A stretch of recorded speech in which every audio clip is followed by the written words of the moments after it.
Everyone, সন্ধ্যার নাস্তায় আমি মসুর ডালের বড়া বানিয়ে নিচ্ছি আর এখানে ছোলা ভুনা করে রেখেছি। আজকে মুড়ি মাখাবো। তো আজকে আমি ডালটা মিক্সারে মিক্স করে নিয়েছি, এই জন্য নরম হয়েছে। আসলে সময় খুবই কম ছিল, আগে ভেজানো হয়নি। বাইরে প্রচণ্ড বৃষ্টি হচ্ছে, তাই আপনাদের ভাইয়া বলছিল মুড়ি মাখা আজকে বড়া তারপরে ছোলা দিয়ে মুড়ি মাখা খেলে কিন্তু খুব ভালো লাগবে। তো এই তো বানিয়ে নিচ্ছি। এই তো আমি বড়াগুলো উল্টিয়ে দিয়েছি, এক পাশে একটু হালকা কালার চলে এসেছে। বড়াগুলো আমার ভেজে নেওয়া হয়ে গেছে।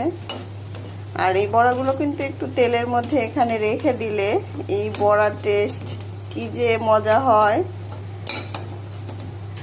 একটা পুড়ে গেছে।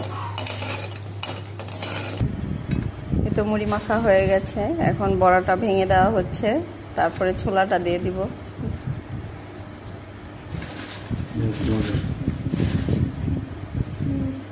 দেওয়ার থেকে এই তো ছোলাটা দিয়ে দিলাম।